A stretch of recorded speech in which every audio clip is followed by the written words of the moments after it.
All right. Just getting close to my main message, which is that there's sometimes there's not a big difference between what's professional and what's not, but it's very significant. And part of these things are like markers of development, but also skill that are very significant. But their appearance it reflects a degree of development and experience that would amount to that the appearance of that marker or indication of development.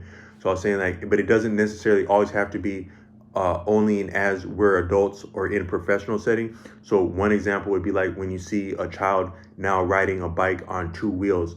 That child may have seen other children riding on two wheels. They wanted to ride on two wheels, but they could not until there's a specific moment where they get on two wheels. So you have the training wheels, and then the training wheels become more and more the child's getting used to two wheels, but then the training wheels are still on, and you actually need you need something of a push. You actually need a jump. The order Osho said that life really it transpires in jumps.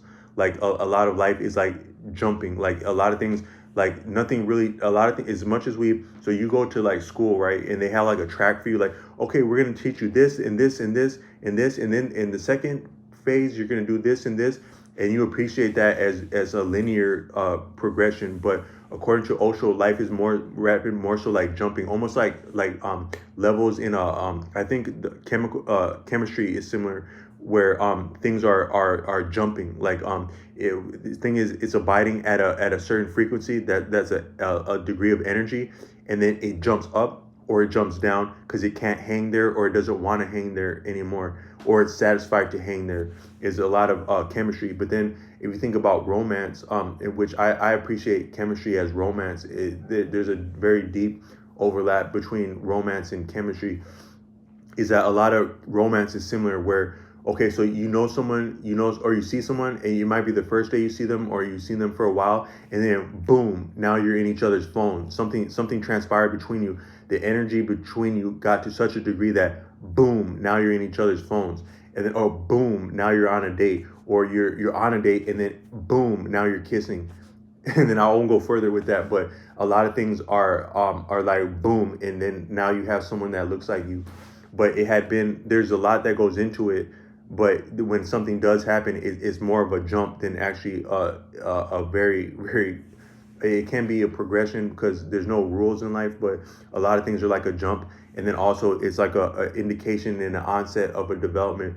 So one jump is like, so I had a family member, and then I was teaching them to look over their shoulder, to train the head to go over the shoulder. So you're making a turn and you know there's no one there. There cannot be someone there, but you still want your head over your shoulder because in the future you may be rounding a corner. And then by you training your head to look over like that, your head is going to look over when you otherwise may have forgot or failed to do so. And you're going to see something right there. And that's going to be the difference between a smooth outcome and what could be a tragic outcome. That it had been both the looking into the limitation of awareness, but also doing so as a habit.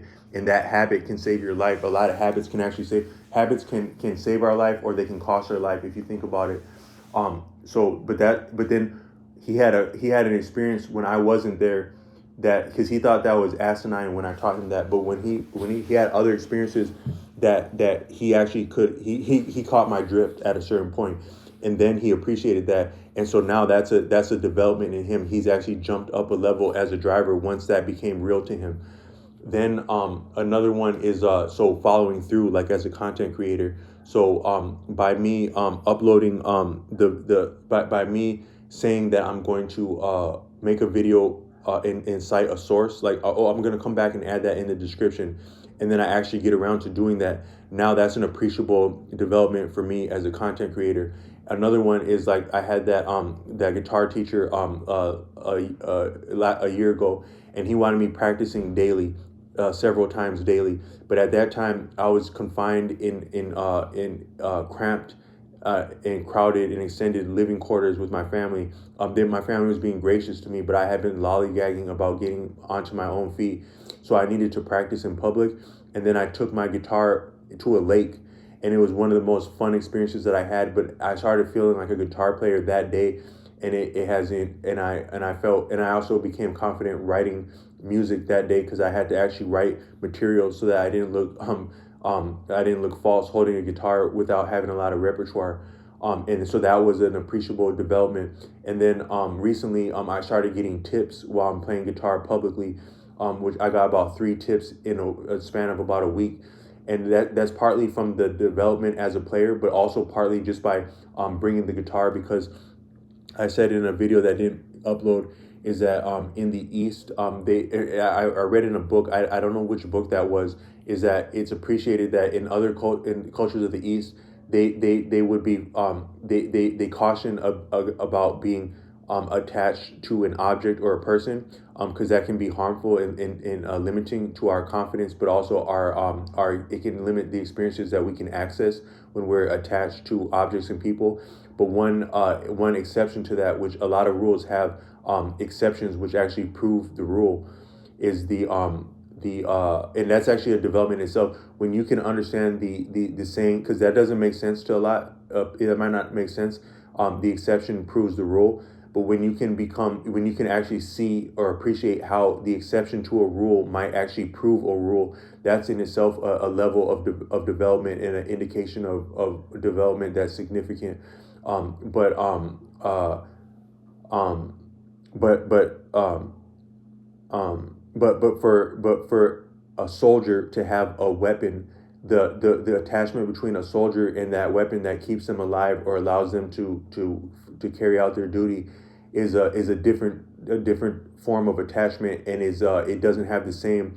It's not as egregious as attachment to other things, and I think that an attachment from a musician to an instrument is the same. And one video that I was making is that I think that part of the what makes the guitar so romantic is that, and so graceful, is that it's so portable. So you can appreciate looking at a guitar is that it's as viable and romantic and musical, whether you're playing on a street, whether you're playing for people of any different social background in any different setting. The guitar is as brilliant and viable and then you can appreciate that maybe subconsciously looking at a guitar. So a guitar is very graceful. So a lot of people that live a lifestyle, they say, don't go out the home without this or that. And I think that like some people would have a dilemma about self-defense. Like I've seen I had a book about what is the morality. There's a book called The Morality of Self-Defense, I think, and it talks about like self-defense, like in biblical terms and settings, and when is it good to defend, when is it good to employ violence, and when is it not. The YouTuber King Noble had an excellent piece about that, where he just briefly touched on that. If you really are thinking about defending yourself, or you are capable of defending yourself, if you're a real person, you would think twice about defending yourself for the sake of someone that you could potentially injure, whether you were to bring consequences to yourself by employing violence, or even violence against another person who may be attacking you because they haven't developed as a human being, or they have economic pressures that are really sad. That there should be some I think the word is reticence about employing violence on another human being, even where you're justified in doing so. That's an outstanding statement he made. But I think that the reason that a lot of people can't really decide whether they want to take up arms or put down arms is because you want to have your cake and eat it too. So I don't want anything bad to happen to me. So I don't want to hurt anyone, but I also don't want to get hurt. So I'm not entirely willing to embrace peace. But you also have to somewhat live and die by something if you are going to live by something at all. So if it's going to be weapons, then it should be logically live and die by that. Don't go nowhere without it, if that's what life is. If it's going to be about peace, then it should be live and die with that. And so don't go anywhere out the house with it if it is about peace. But I still think that you should have something on you. So I bring a guitar where I go places, and it's very graceful going places. But it also brings greater skill. But some of those experiences, like getting tipped. So what I was saying is that getting tipped is a development. But what's more significant about being a professional or not, like in musical terms, because there's all different stratas and degrees of success in what it means to a person. But what is significant is um doing it publicly, like practicing publicly. I think there's a lot to be gained from practicing publicly, and the experiences are different when you're practicing publicly. So we're all looking for cool experiences.